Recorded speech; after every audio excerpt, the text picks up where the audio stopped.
Bueno, muy buenas tardes, estimados colegas, por estar en esta tarde con nosotros. Esta tarde, bueno, tenemos una charla de alto nivel con el doctor Cristian Sebastián Cañada. Antes de presentar al doctor, me gustaría, primero que todo, darles la bienvenida. El Colegio Médico Veterinario agradece la presencia de ustedes en esta charla. A pesar que todavía es un grupo pequeño, esta charla posteriormente queda disponible en el canal de YouTube para otros colegas que quieran escuchar, ¿ya? También queremos agradecer al doctor Isaías Córdoba, porque junto a través de él y junto con BECME hemos hecho una alianza que ya lleva un poco más de un año y en esta alianza tenemos la oportunidad de poder compartir con todos y todas las colegas, con profesionales del nivel del doctor Cañada, Cristian Sebastián Cañada, que nos viene a dar la charla el día de hoy. Así que muy agradecidos de la alianza con BECME y con el doctor que el día de hoy está con nosotros. Bueno, los que no me Bueno, conocen, soy Beatriz Zapata, la presidenta del Colegio Médico Veterinario, ¿ya? Y en nombre de todo el colegio le estoy dando esta bienvenida. El doctor Cristian Sebastián Cañada es quien nos va a dar la exposición el día de hoy. El doctor es médico veterinario de la Facultad de Ciencias Veterinarias de la Universidad Nacional del Centro de la Provincia de Buenos Aires. Es especialista en medicina de pequeños animales y tecnología de los alimentos. Es de la Facultad de Ciencias Veterinarias de dicha casa de estudios, o sea, la Universidad en Nacional Tandil, del Centro de la Provincia de Buenos Aires. en Tandil, Eh, Beatriz, Voy a tranquila, por eso. dejarle unas palabras perdón, al doctor Isaías antes de que empiece el doctor. ¿Sí? Hola, buenas noches a todos. Ya tarde noche acá. Ya para Cristian es más noche. También como muchas gracias Beatriz por darme el pase para poder saludar a los colegas que están ya conectados con nosotros. Y como siempre digo en todas las charlas, ya sea presenciales y esta que es la primera que estamos haciendo con el Colegio Médico Veterinario de tipo online, agradecerles también al colegio con esta alianza porque en beneficio a todos nosotros con esta tan linda profesión. Así que por la parte de nosotros y yo como representante de BECME, también agradecer poder estar en alianza, que esto nos fortalece cada vez más a nosotros como profesionales, ¿ya? A la vez, también agradecerle al doctor Cristian Cañada, que ya hace varios años trabaja con nosotros en el diplomado de cirugía en tejidos blandos, junto con el doctor Mangueri, Juan Mangueri, por la gentileza que ha tenido de estar a esta hora de la noche con nosotros y poder brindarnos y compartir sus conocimientos. Así que sin más que decir, doctora Beatriz, doctor Sebastián, Sebastián, Cristian, los dejo a ustedes para que empecemos con esta hermosa charla. Solamente unas palabritas. Gracias, Isaac. Doctor Isaías va a mantener los micrófonos muteados, pero si alguno de ustedes quiere hacer una consulta durante la charla, el doctor Cristian autorizó, estuvimos conversando anteriormente, de que si surge una duda, pueden levantar la mano y realizar la consulta. También, tal vez, para mantener una buena señal, podríamos apagar las cámaras, ¿ya? Eso es un poco a veces aburrido para el expositor, como que igual es agradable ver caras, pero para mantener una buena conexión de repente es mejor mantener las caras apagadas. Esas como algunas recomendaciones para que fluya bien la charla. Muchas gracias. Bueno, buenas noches chicos, ¿cómo andan? Mi nombre es Cristian Cañada, como les acaban de decir. Soy veterinario recibido 2007 y estudié en la Universidad del Centro de la Provincia de Buenos Aires, en Tandil, la ciudad en la que resido habitualmente.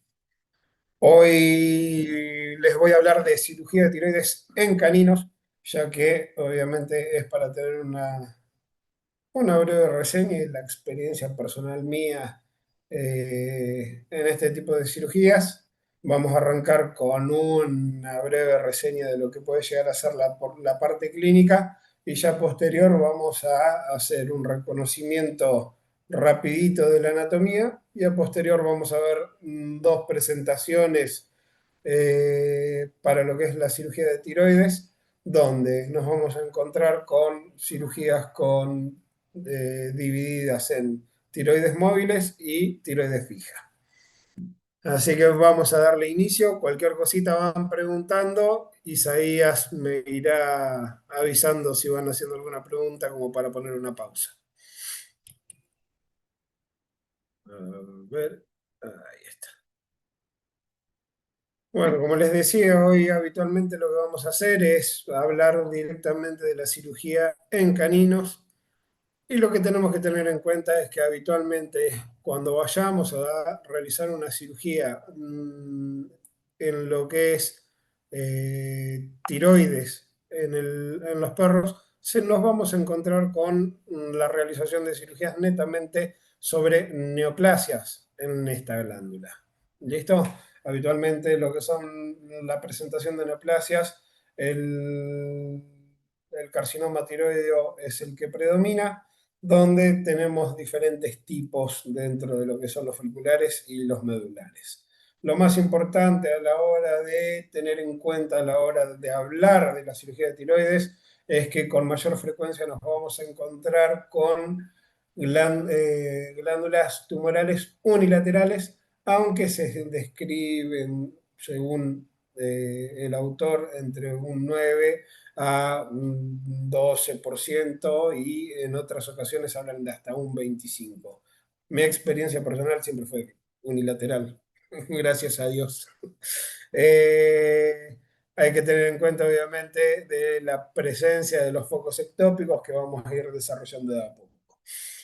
Dentro de lo que son los pacientes, son caninos que rondan los 9 a 10 años, no va a tener ningún grado de predilección sexual y las razas predispuestas habitualmente son el boxer, el golden, labradores, beagles, razas bastante hipotiroides también, ¿no?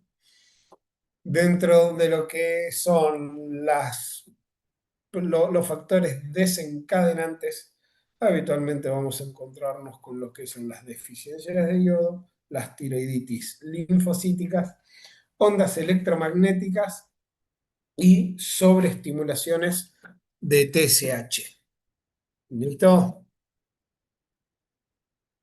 Con respecto a ¿cómo nos vamos a encontrar nosotros con un paciente de este tipo? Habitualmente, lo principal es por la presencia de una masa en la zona cervical. El propietario puede ser que la palpe o puede ser que el veterinario, sobre una observación de rutina, porque fue para vacunas o lo que sea, detectó una masa cervical. En otras ocasiones nos podemos encontrar con que el paciente pueda llegar a tener tos, disnea por compresiones traqueales, disfagia por compresiones esofágicas, disfonías por compresiones del nervio laríngeo recurrente, edemas faciales por síndrome paraneoplásico de vena cava craneal, inapetencia, letargo, regurgitaciones y demás. Entonces, nosotros nos encontramos ante un paciente con una masa cervical.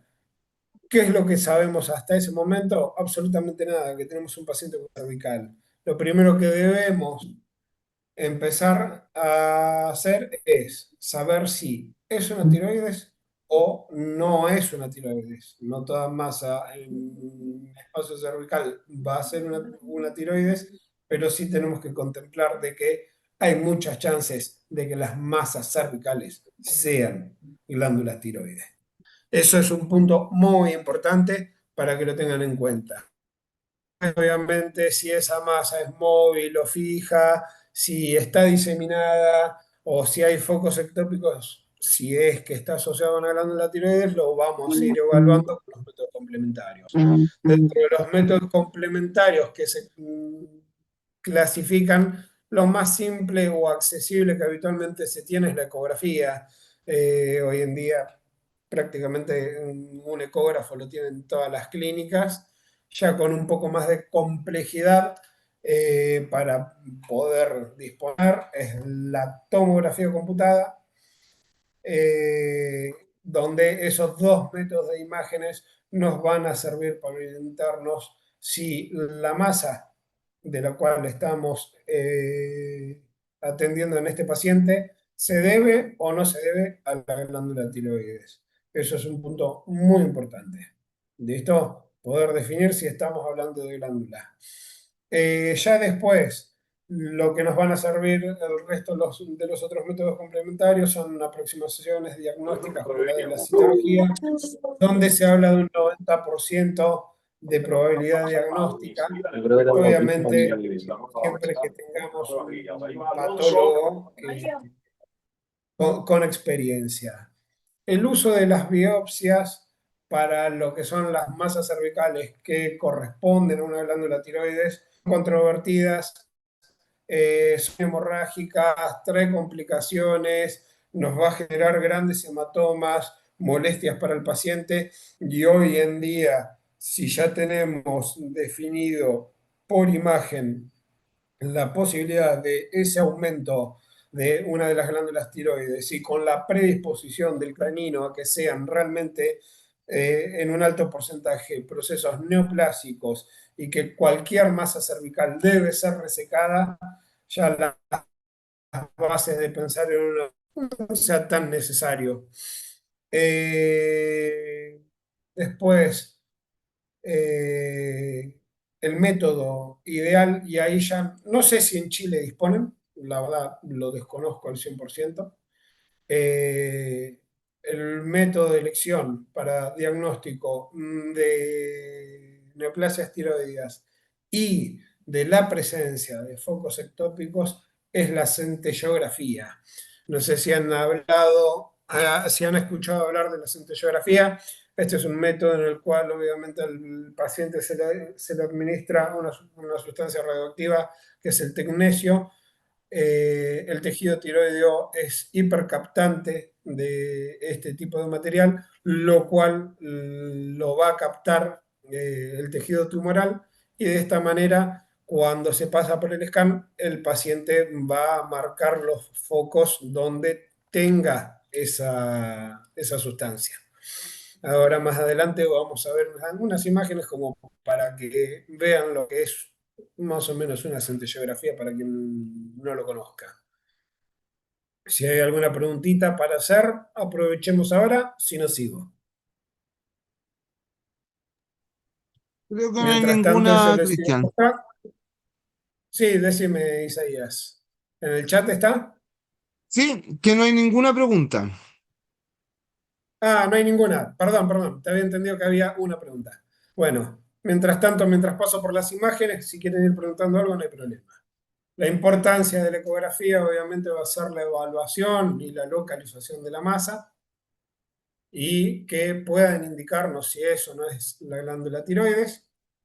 Pero otro punto muy importante, y para eso van a necesitar ecografistas que realmente buenos, es que nos visualicen todo el espacio cervical en busca de linfonódulos. Particularmente tenemos que tener visualizaciones de linfonódulos retrofaringeos y también los linfonódulos que se encuentran en el espacio cervical, que son los cervicales profundos.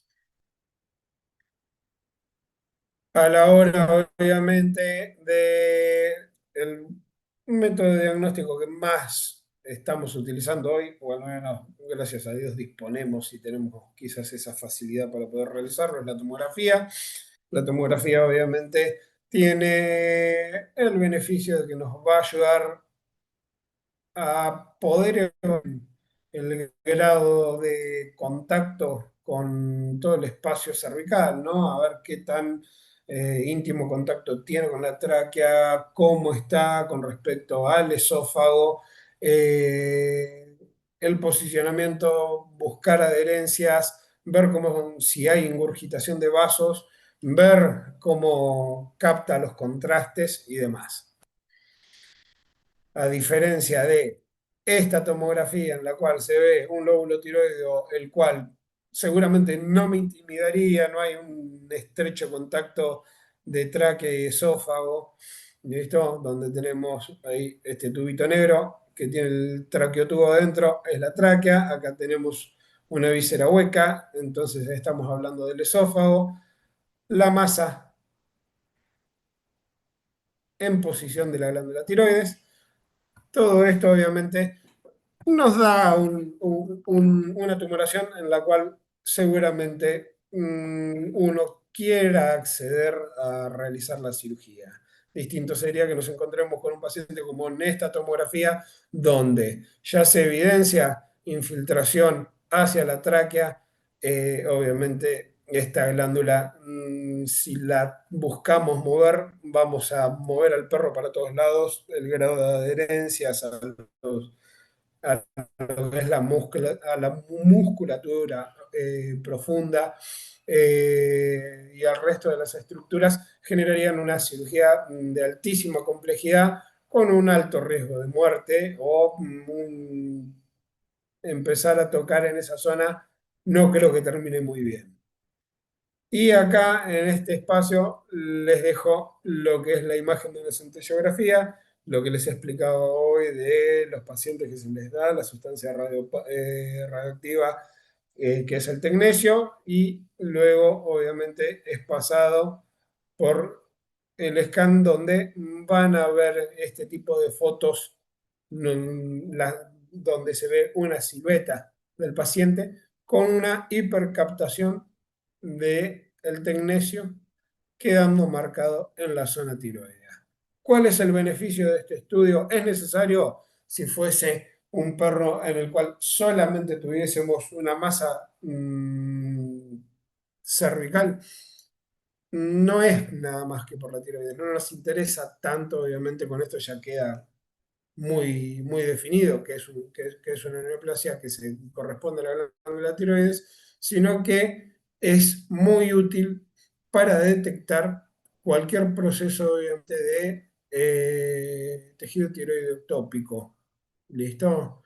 El tejido tiroideo ectópico se debe a que nosotros obviamente tenemos el posicionamiento clásico en los primeros anillos traqueales de la glándula tiroides, pero lo que hay que saber es que el tejido tiroideo ectópico se puede llegar a encontrar desde la base de la lengua, puede encontrarse en cualquier parte de lo que es la porción cervical visceral, pero también podemos encontrarlos en cualquier porción del tórax, en el mediastino craneal, lo podemos encontrar por base cardíaca e incluso por el recorrido de la aorta. ¿Listo? Entonces, disponer de la centellografía sería el método, obviamente, de elección cuando ya estamos más o menos encaminados en que estamos ante la presencia de una masa cervical que corresponde a la glándula tiroides, en poder realizar este tipo de estudios. Obviamente, acá en Argentina solo está disponible en Buenos Aires. No es algo que tenga mucha experiencia para ahondar en el tema. Bueno, como hablábamos, hay que determinar, ¿no? Eh, para el ingreso al quirófano y de cuál va a ser, ¿no? Si el paciente va a ingresar o no va a ingresar. Obviamente hay que saber que los tumores tiroideos son altamente infiltrativos, un 60% de estos pueden estar infiltrando. Tenemos que saber, obviamente, de la presencia de los linfonódulos o no, para ver si los vamos a ir a buscar para biopsiarlos. La presencia o no de las metástasis también nos van a definir si vamos a ingresar o no vamos a ingresar.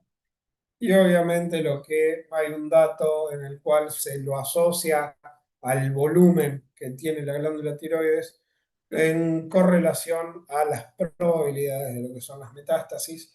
Y entonces todos estos datos nos van a ayudar a dar una idea de si estamos capacitados o no para el ingreso a esa cirugía, ya que obviamente el paciente quirúrgico y el paciente no quirúrgico va a depender de las aptitudes que tengamos nosotros para poder realizar la cirugía. No va a ser lo mismo una cirugía, un paciente, perdón, con una masa tiroidea, si se lo presentan al doctor Mangieri, a lo que pueda llegar a ser que me lo presenten a mí. Seguramente Juan va a agarrar, va a cortar la cabeza, va a sacar todo el cuello del perro, lo va a suturar después al tórax y todos van a ser felices y yo no me anime si está muy fija la glándula porque mis cualidades quizás no sean tan buenas.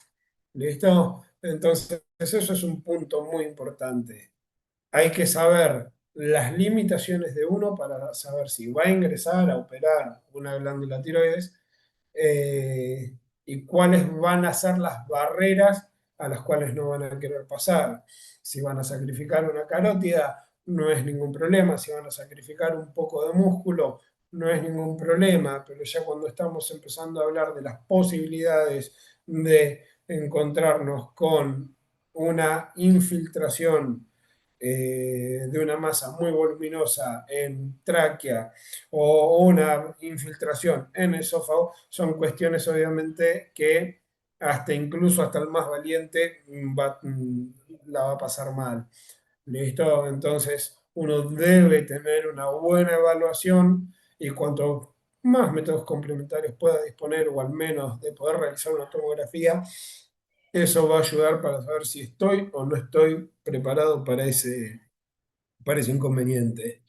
Bueno, la evaluación obviamente en busca de metástasis prequirúrgicas es importantísimo eh, porque debemos saber si el paciente tiene metástasis, lo cual obviamente en el caso de tiroides, quizás la metástasis pulmonar, por lo que describen en estudios, no sea una limitante para realizar la cirugía cervical ya que han visto que la calidad de vida y el tiempo de vida es bueno, ¿listo? Y puede ser un poco más prolongado a expensas de la presencia de esa metástasis. Lo que les decía de los volúmenes, obviamente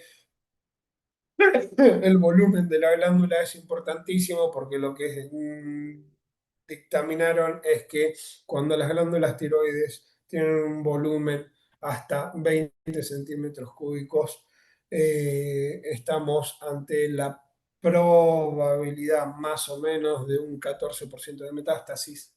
Cuando estamos hablando de un volumen de unos 20 a unos 100 centímetros cúbicos, estamos hablando de una probabilidad metastásica que puede llegar a estar rondando el 74%, y cuando superan los 100 centímetros cúbicos, estamos hablando de una probabilidad metastásica del 100%. A ver, voy a abrir el chat, hay, me parece, dos preguntitas. No.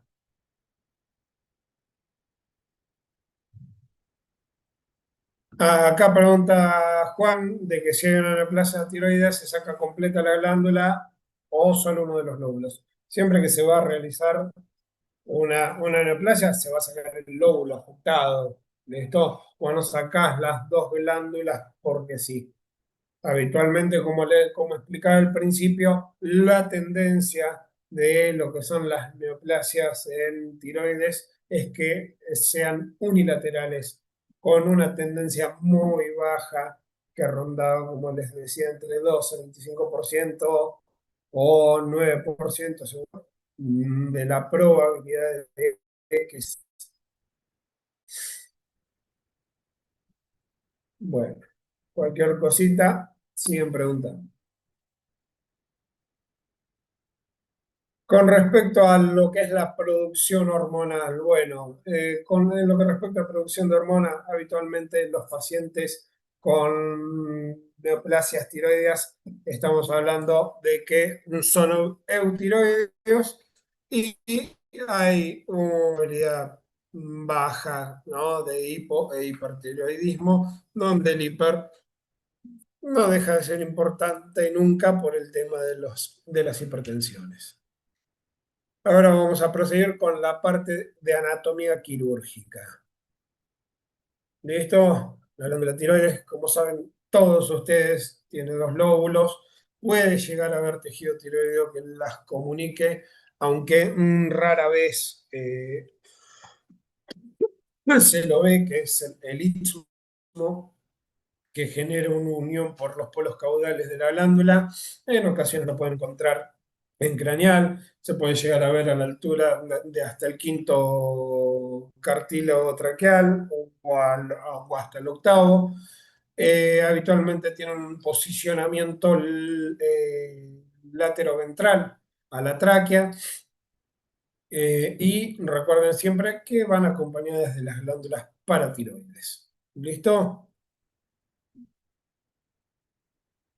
¿Qué es lo que vamos a encontrarnos? Bueno, para hacer el reconocimiento de todas las estructuras cervicales, vamos a posicionar a los pacientes en decúbito dorsal, con los miembros extendidos hacia atrás, y vamos a realizar una incisión cutánea que se va a extender desde craneal de la laringe hacia el manubrio del esternón. Vamos a disecar todo el tejido subcutáneo hasta encontrarnos con las primeras estructuras musculares. Me había olvidado de que están los punteritos. El problema es que no lo estoy viendo para hacerlos aparecer. A ver, puntero láser. Ahí está. Si ven el puntito rojo, den OK y listo. Nos vamos a encontrar, como les decía, con las primeras estructuras musculares. Esto que se ve acá en forma de B corta son los músculos esternocefálicos. Van desde el manubrio del esternón hacia las apófisis mastoides. En este músculo, que se ven dos vientres y no se ve bien en esta foto, pero por línea media se encuentra un rafe fibroso que los separa, son el músculo esterno-ioideo. Va desde el manubrio del esternón hacia el basilioides.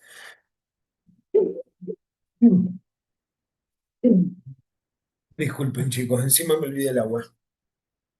Una vez que reconocimos estos dos músculos, podemos incidir el rafe medio que separa a los dos vientres musculares del esternoioides para poder acceder al espacio cervical ventral. Una vez que accedemos, vamos a poner separadores autoestáticos del tipo Welpe o Weidner, con el fin, obviamente, de poder sacarnos la musculatura de la vista y poder evaluar y inspeccionar todo el espacio cervical.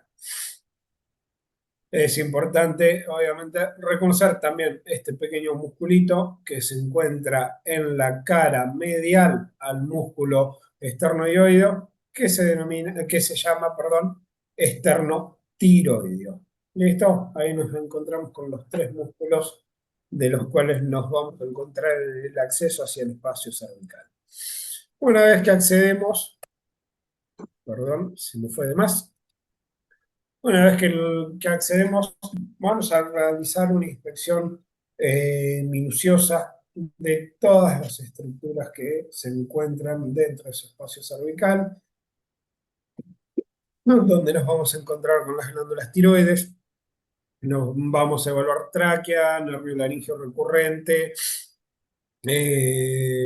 vamos a encontrarnos con vainas carotidia, tronco vago simpático y demás estructuras, lo que son arteria tiroidea caudal, lo que son las venas caudales, arterias craneales, que en este caso dejo el esquema donde se va a evaluar, donde vamos a ver la llegada del tronco vago simpático, del tronco brachiocefálico, del cual emergen las carótidas comunes. Acá tenemos lo que es la derecha, esta a la izquierda, y la emergencia de lo que es la arteria tiroidea caudal desde las carótidas que van subiendo en cercanía a la tráquea, yendo hacia el polo caudal de la glándula.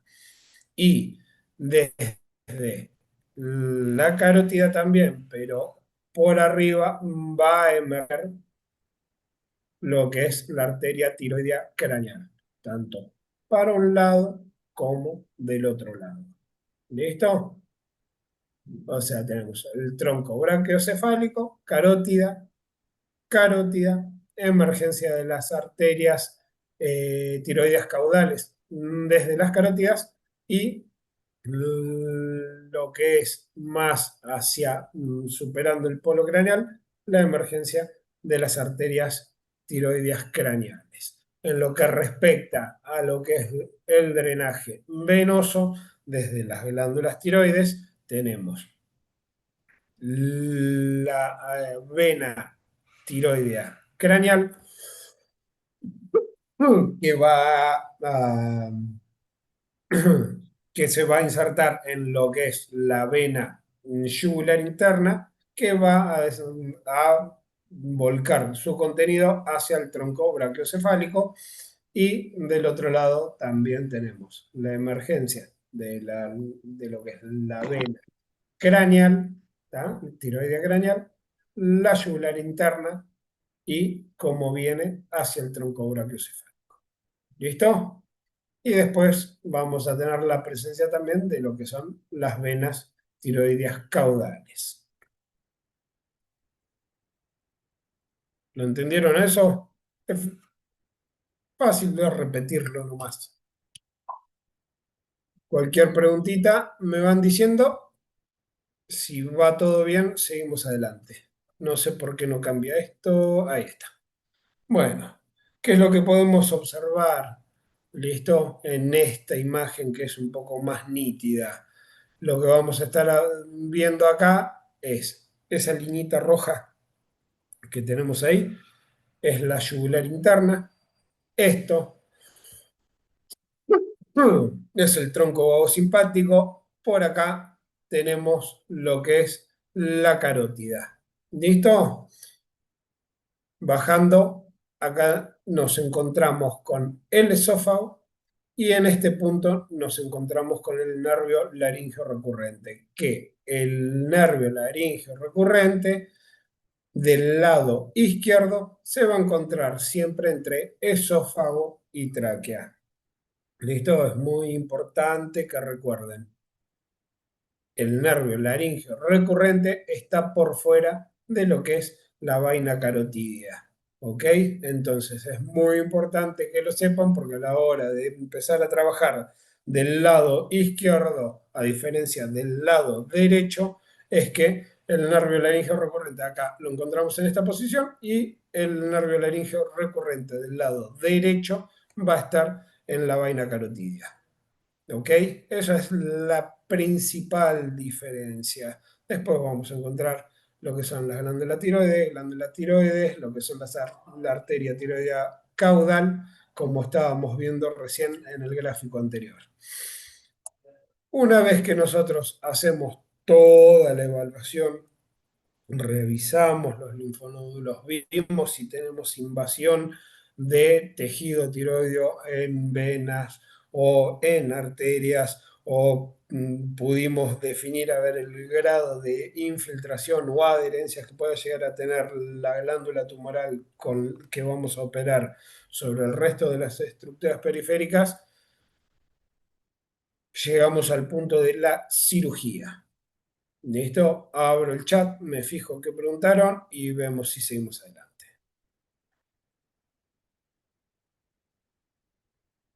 Perdón, era la aclaración de que tenían que levantar la manito. En cirugías en caninos, ¿qué es lo que nos podemos encontrar?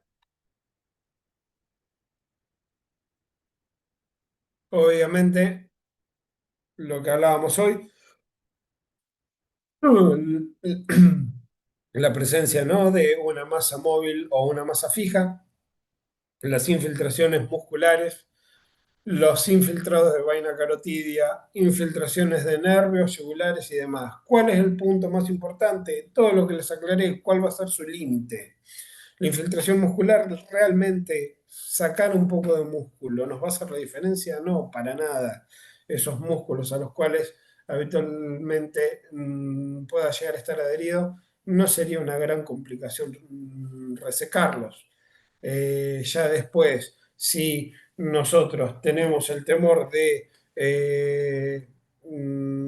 hacer una ligadura y seccionar la carótida, va a ser una limitante, y va a ser una limitante que uno va a tener quizás como temor al principio. Con el tiempo obviamente va a ver que se puede trabajar tranquilamente sobre una carótida sin grandes complicaciones, salvo alguna cara rara de anestesista.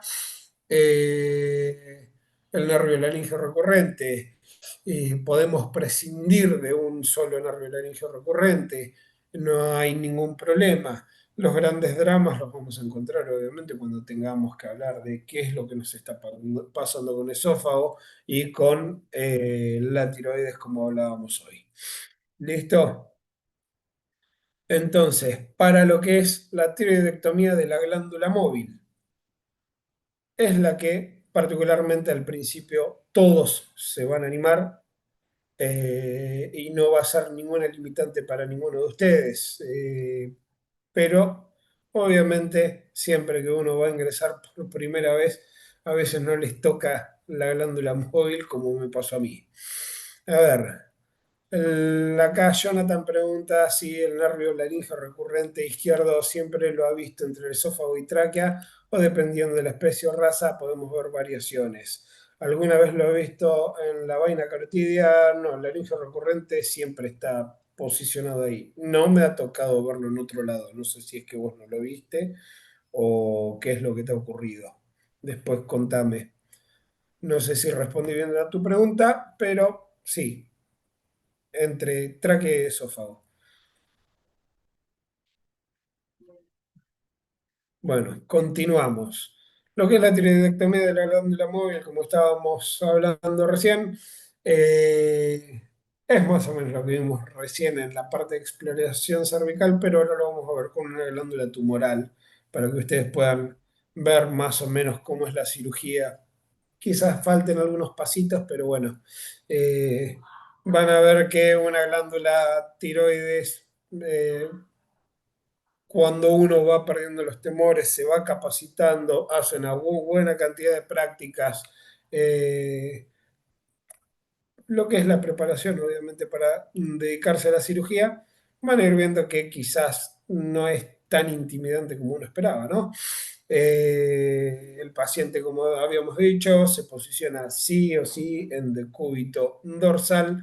No hay que olvidarse de que los miembros van extendidos hacia caudal. Es muy importante, sería muy incómodo estar operando con los miembros extendidos, ¿no?, hacia craneal. Generarían mucha molestia a la hora de poder trabajar. Es importante que eleven el cuello, eso les va a exteriorizar mejor toda la zona del espacio visceral cervical. Y como hablamos hoy, es incisión cutánea, donde vamos a disecar todo el subcutáneo hasta empezar a visualizar los planos musculares. Lo importante obviamente es... Uy, esta filmina se me filtró, no venía acá. Lo importante acá es reconocer las estructuras musculares, como dijimos hoy, aunque suena repetitivo, las voy a seguir nombrando, que son el músculo en forma de B corta, que ese es el esternocefálico. Hay que reconocer el externo hioideo con su rafe medio, que es el que nos va a permitir incidir para lograr este tipo de accesos. Muy importante, los separadores autoestáticos, chicos. Esta cirugía sin separadores autoestáticos no es que es imposible, pero no vamos a poder realizarla con la suficiente comodidad y no sería, pero para nada, nada, nada práctico poder sacar una glándula sin la ayuda de estos dos muchachos. Listo, una vez que nosotros accedimos al espacio cervical, lo que vamos a agarrar es, primero, evaluar, obviamente los ojos se nos van a ir derecho hacia la glándula tiroides, evaluar todo el espacio, no focalizarse solo sobre esa glándula tan grande, poder revisar a ver bien si se detecta algún linfonódulo, si encuentran alguna normalidad a la palpación, ya una vez que hicieron eso, empezar a ver los vasos sanguíneos, ver que no haya trombos en su interior, obviamente todo lo que sean vasos sanguíneos con trombos tienen que ser resecados en su totalidad con ese trombo de ser posible, para obviamente no dejar tejido tiroideo que nos va a poder llegar a generar una recidiva en esa zona. Reconocer lo que son los vasos caudales, reconocer lo que son los vasos craneales.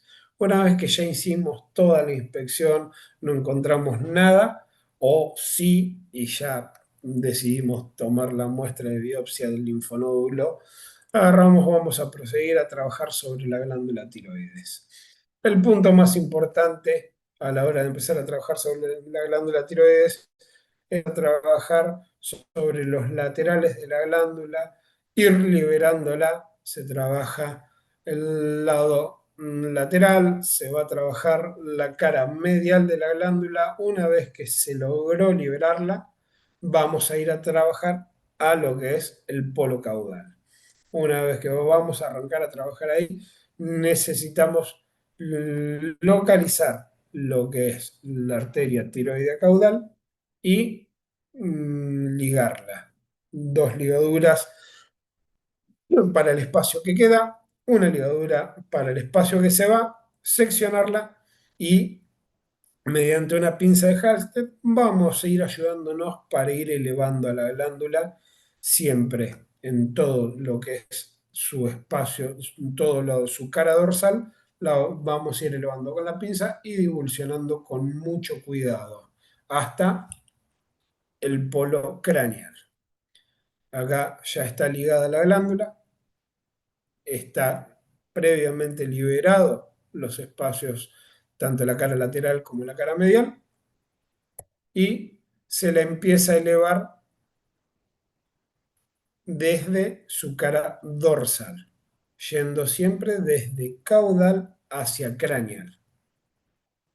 Una vez que llegamos a lo que es el polo craneal, vamos a localizar la llegada de los vasos craneales, la llegada de la arteria, la emergencia de la vena, se van a realizar las ligaduras y una vez que logramos esa ligadura, seccionamos y ya pudimos sacar la glándula. Ustedes miren el espacio, la tráquea como estaba inicialmente, que se ve que viene con su recorrido un poco distorsionado y en esta fotografía, como se ve que quedó obviamente un poco torcido, pero ya va buscando adquirir su posición normal. Todas esas cosas son las que van generando, obviamente, en una masa que tiende a estar adherida, las complicaciones, ¿no?, de las que estábamos hablando ahí. Una vez que realizamos eso, terminamos con todas las inspecciones, encontramos o no encontramos linfonódulos para biopsiar, encontramos o no encontramos vasos, obviamente, con trombos metastásicos, procedimos a limpiar, vamos a realizar la colocación del drenaje. Para colocar el drenaje lo que vamos a hacer es una incisión que atraviese al músculo externo hioideo. Vamos a atravesar subcutáneo piel y lo vamos a dejar colocado como se ve ahí en la imagen, pasa al esternoioideo y empezamos a suturar la musculatura. Ya luego pasamos la piel y suturamos piel. Ese drenaje se va a mantener ahí un número de días que rondan los 5 a 7 días. Sería raro que necesitemos más tiempos. Podrían llegar a utilizarse acá en Argentina. Bueno, no tenemos fácil el acceso a lo que son los drenajes de tipo Penrose, pero bueno, utilizamos dedos de guante. Y si no, podemos usar tubuladuras de las bajadas de suero con fenestras. ¿Listo? Pero ahí más o menos es lo que es una tiroidectomía de glándula móvil. Al principio puede llegar a intimidar, pero con el tiempo se tiene que ir soltando. Dentro de las complicaciones que nos podemos encontrar, hemorragias, y sí, una glándula tiroides tiene una anormalidad en vasculaturas que lo van a poder apreciar un poco más en la cirugía que viene, que nos va a dar una alta cantidad de sangrados. No hay que desestimar, no es tan sencilla la cirugía, no es fácil como lo que les mostré recién, pero vamos a ir viendo todas las complicaciones que nos podemos llegar a ir encontrando. Así que vamos a proceder a glándula fija. A ver, ¿qué es lo que se puede hacer?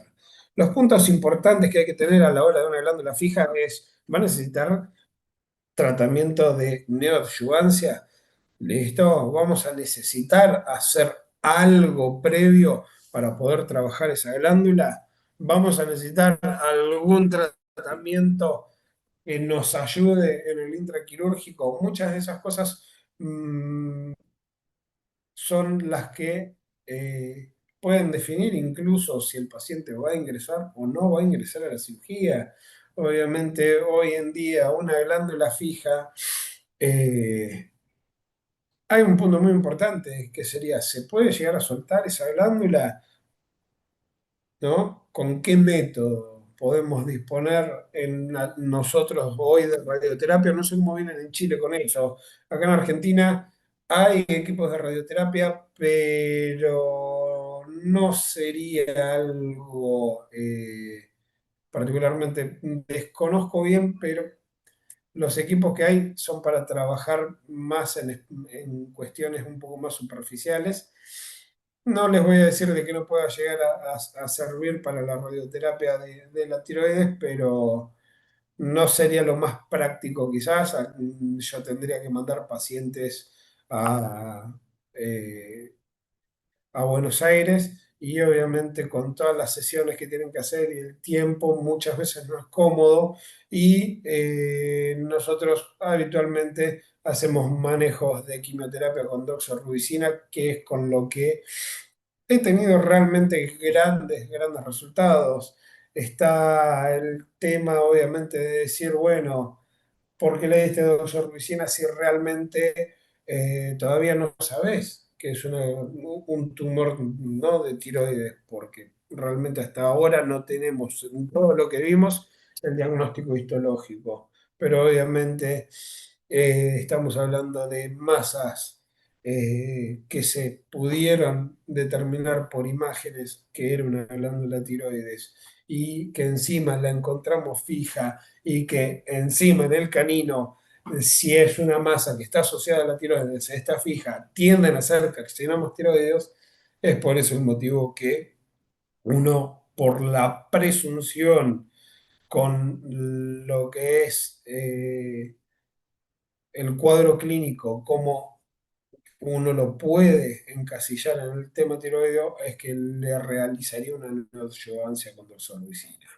¿Ok? Es por eso el motivo. Se describe altoceranib. Hoy en día, bueno, ya lo estamos empezando a utilizar de a poquito cada vez más en Argentina, lo cual obviamente son herramientas que podemos llegar a utilizar, pero a veces quizás por los costos no sea tan práctico. ¿Listo? Pero esos son los puntos más importantes. No soy un ávido conocedor de la electroquimioterapia, pero pueden llegar a utilizar la quimioterapia quienes la dispongan. Y particularmente sobre el lecho quirúrgico, cuando hay adherencias quizás en las zonas de esófago, lo cual eso podría llegar a tener beneficios a la hora de estar realizando una cirugía de glándula tiroides fija. Bueno, acá lo que tenemos es a Felipe, un labrador era bastante añoso el muchacho, andaba en los 12 años y se presentó a consulta con una glándula tiroides muy fija. Realmente era bastante intimidante.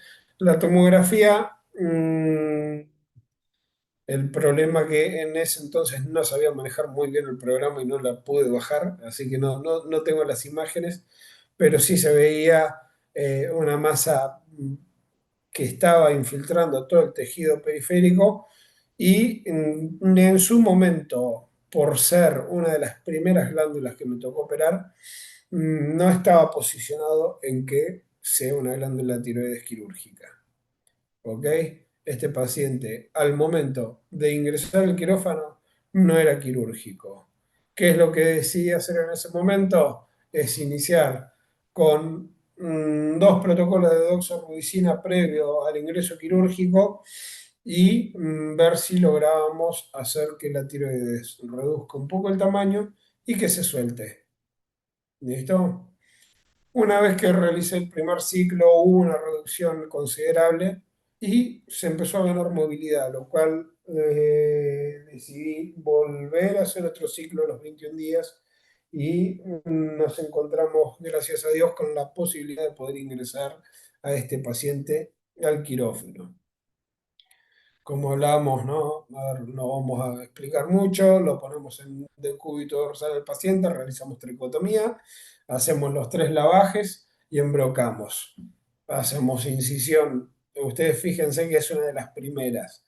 Fíjense el error que cometí, la incisión cutánea que realicé. Les estoy diciendo que va desde craneal de la laringe hasta pasado el manubrio del esternón y acá me faltaron un par de centímetros para cada lado.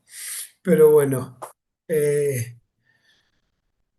ustedes hagan incisiones bien amplias como las que hago ahora. Lo que hacemos la incisión cutánea, divulsionamos subcutáneo, buscamos el reconocimiento de las musculaturas y el rafe medio que une los dos vientres del músculo esternoioideo y empezamos a acceder al espacio cervical. Ustedes fíjense ya lo que está apareciendo, ¿no? Vasos, vasos, vasos, vasos y de tamaño muy grande, los cuales esos vasos ustedes los tocaban y eran en extremo, extremo duros, parecían cables, y todo eso se debía a la inflación que tenían estos vasos por dentro. Disculpen, se me pasó. Bueno, empezar a trabajar esta zona no es tan sencilla como apareció hoy en la imagen de poner los separadores autoestáticos y ponerse a trabajar. Hubo que ir trabajando y despegando muy, muy despacio todo porque la glándula tiroides esta estaba muy adherida a todo y había que ir resecando todo lo máximo que se pudiera de esta glándula. ¿Listo? Las adherencias musculares que nos encontramos y toda la evaluación de los vasos sanguíneos. Ahí ya más o menos es donde pudimos terminar de abrir, ¿no? Y separar los músculos. Y ustedes fíjense, a simple vista uno puede decir, no estoy viendo la tráquea, no veo con claridad muchos vasos de los cuales debería reconocer, como lo que es la tiroidea caudal. Uno agarra y dice, bueno, la tiroidea caudal, que era un vasito muy chiquitito, ¿dónde está? Y resulta ser que es este cordón que viene por acá, llegando al polo caudal de esta gran glándula tiroides. Y por acá, tapado por toda esta vasculatura, nos vamos a encontrar con la tráquea. ¿Ok? Vamos trabajando y decidí empezar a trabajar sobre lo que es la arteria tiroidea caudal. Fíjense que es todo un cordón que viene subiendo en lateral a la tráquea, a modo obviamente de un cordón bastante endurecido hasta la llegada de la glándula. Una vez que realizamos la ligadura al final del punto en el cual estaba todo este gran trombo, se secciona y desde ahí empezamos a elevar a este vaso infiltrado. Una vez que empezamos a elevar desde caudal hacia craneal, ustedes fíjense cómo vamos, cómo fuimos a trabajar prácticamente hacia lo que es el manubrio del esternón para empezar a elevar esa masa y poder empezar a trabajar sobre la cara dorsal.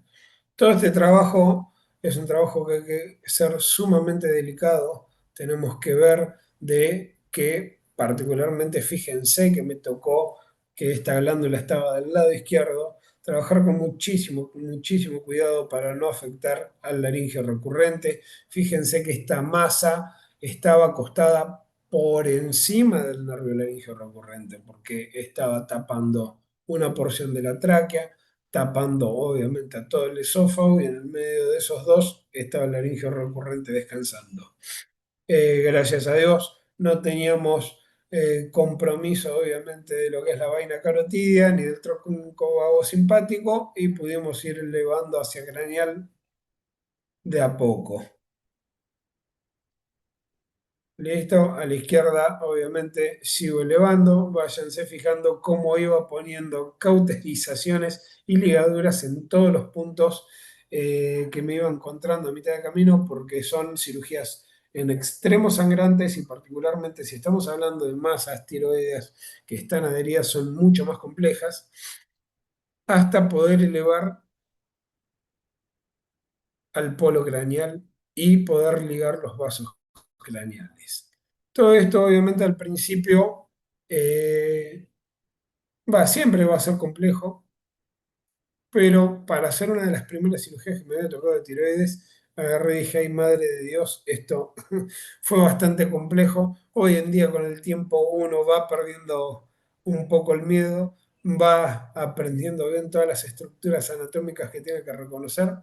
Es como siempre nos dice Juan, en el cuello no hay nada, pero todo lo que hay siempre es importante. Entonces, obviamente vamos a tener que ser muy tranquilos, muy calmos y ir trabajándolo de la manera más suave posible. ¿Listo? Que es una cuestión que tengo que trabajar todos los días y mentalizarme, ¿no? De ser calmo, trabajarlo e ir limpiando de a poco.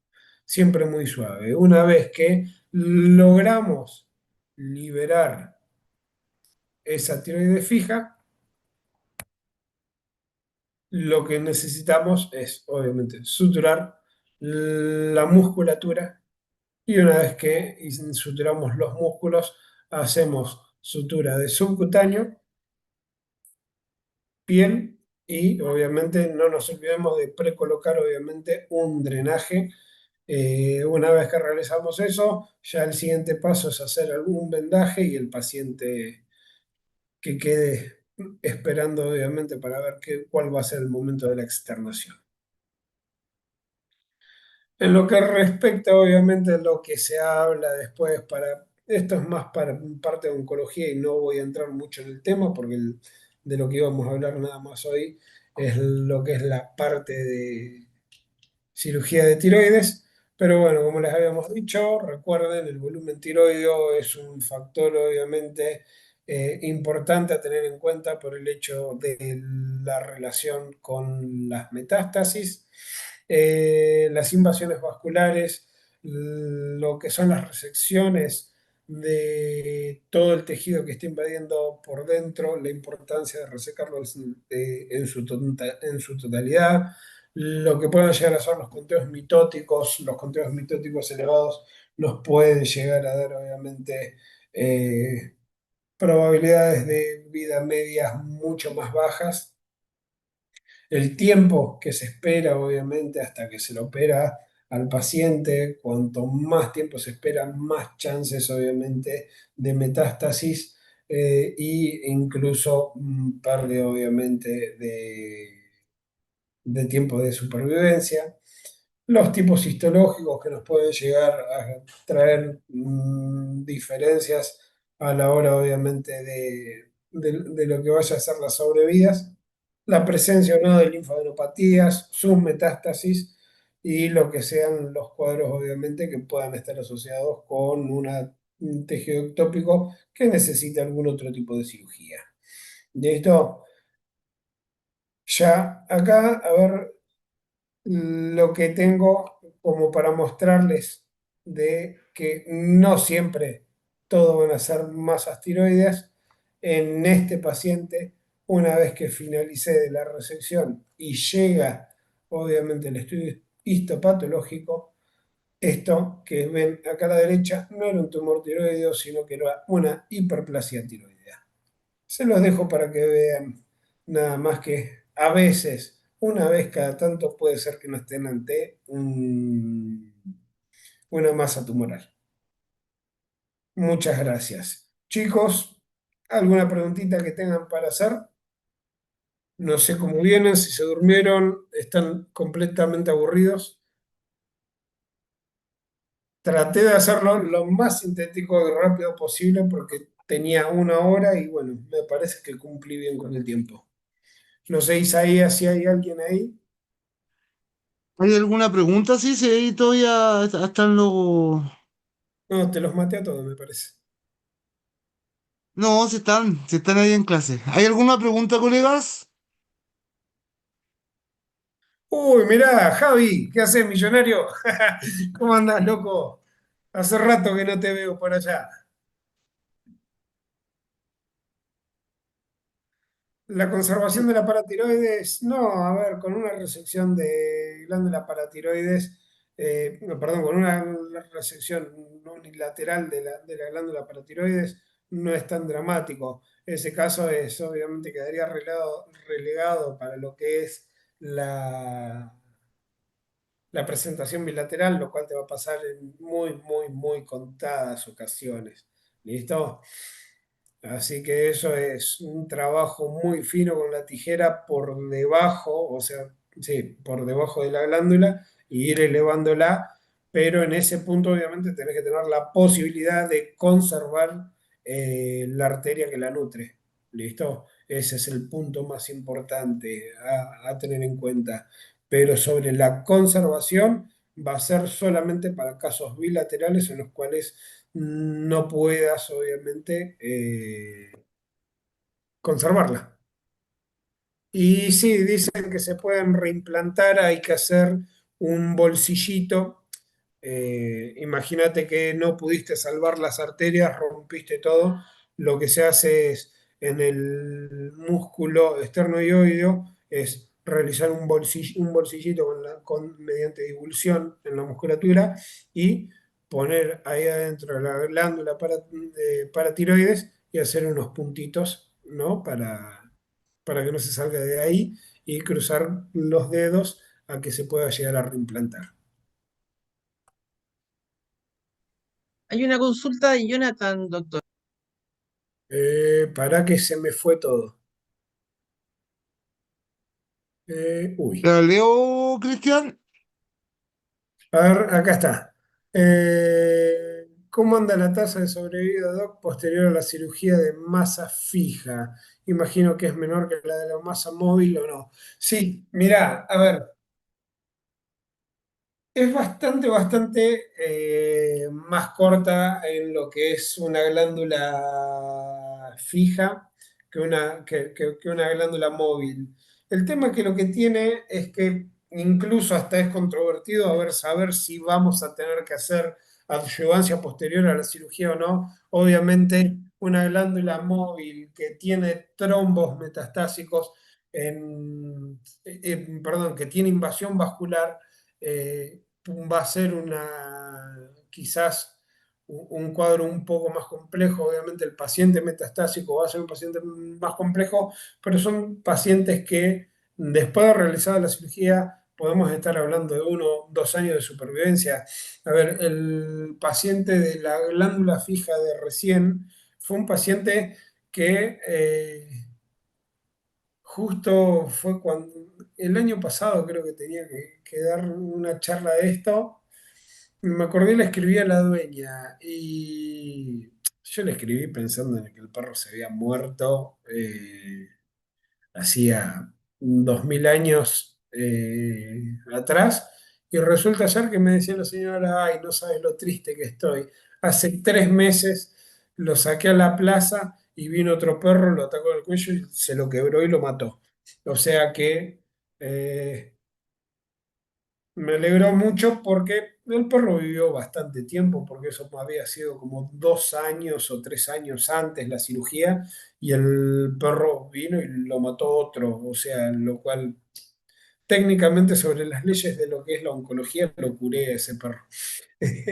Así que obviamente en oncología siempre dicen que un paciente se considera curado cuando se muere por una causa no asociada al cáncer que lo aqueja. Así que ese es un punto bastante favorable para mi tanteador. Una glándula tiroides fija que el paciente falleció 3 años después y por una cosa nada que ver de asociación con lo que corresponde a la patología. A ver, Carmen, hola doctor, un gusto saludarlo. ¿Qué medicamento utiliza para el postquirúrgico? Manejo de dolor, antibióticos. A ver, antibióticos. No suelo usar mucho, sí usamos cefalotina intraquirúrgica. Eh, si fue una cirugía muy larga, ahí capaz que lo acompañe un par de días con cefalexina, pero no mucho. Si fue una cirugía rápida, prácticamente que no les doy nada. Lo vamos controlando y no suele ser ningún inconveniente. En lo que respecta a manejo de dolor, clásico, no somos, a ver, no tenemos grandes posibilidades, obviamente, salvo algunas contadas excepciones. Hoy ya están empezando a aparecer presentaciones de pregabalina, gabapentina en en presentaciones veterinarias. Podemos utilizar tramadol y meloxicam, pero realmente, a ver, lo usás 3, 4 días, no mucho más que eso, no tiene mucho más sentido. eh, no suelen ser tan complejos los postquirúrgicos, si es que obviamente no estamos con cuadros hemorrágicos, que eso sí va a generar dolor. Si no tenemos ningún grado de complicación de resecciones, obviamente, de nervios, que puedan llegar a traer problemas, ¿no? Si nosotros tenemos una glándula fija al cual necesitamos seccionar un tronco simpático, podemos llegar a terminar hasta con megaesófago. Son de grado muy, muy amplio las complicaciones que podemos tener, pero realmente la media de los pacientes que me ha tocado operar, eh, no, nada más que eso, olvídate, no he tenido ningún drama. Bueno, Jonathan, muchas gracias. Te agradezco también la participación tuya. Es muy valioso de este lado estar, después de haber trabajado todo el día, ponerse a dar una charla y que no te hablen, eh, es bastante, bastante feo, pero gracias a la participación de todos. A ver, Gonzalo Vargas, hola Cristian, el criterio para sacar los linfonódulos regionales implica una citología previa que indique el compromiso de estos o ante la duda te los llevas. No, lo que vos tenés que realizar obviamente es fíjate lo que les decía en el estudio ecográfico, que tengamos un ecografista que nos haga una buena valoración de los linfonódulos.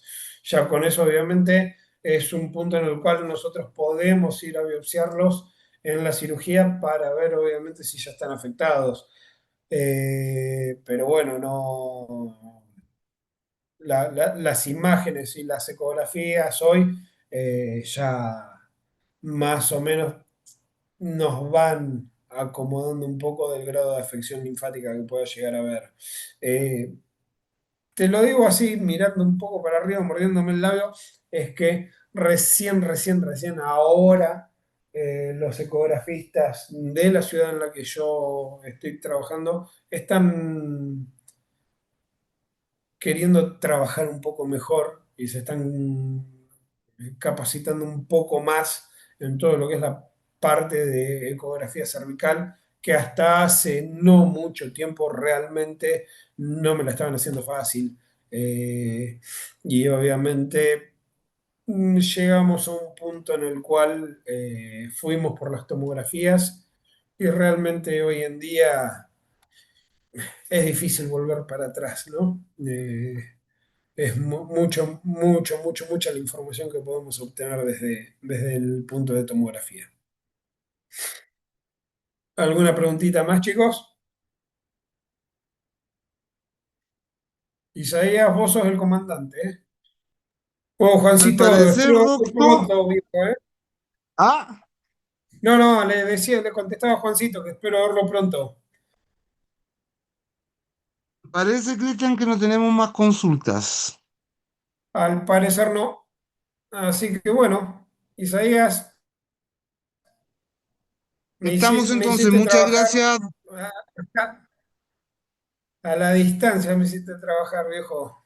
Sí, Chao, chicos, nos estamos viendo. Cualquier cosa estamos nos estamos hablando. viendo. Muchas gracias, No, no. Cristian. Hasta luego, Claudia. Nos vemos. Un Muchas abrazo, Muchas gracias. gracias a un ustedes. abrazo grande para todos. Hasta luego. Que Chao, descansen chao. todos. Hasta luego.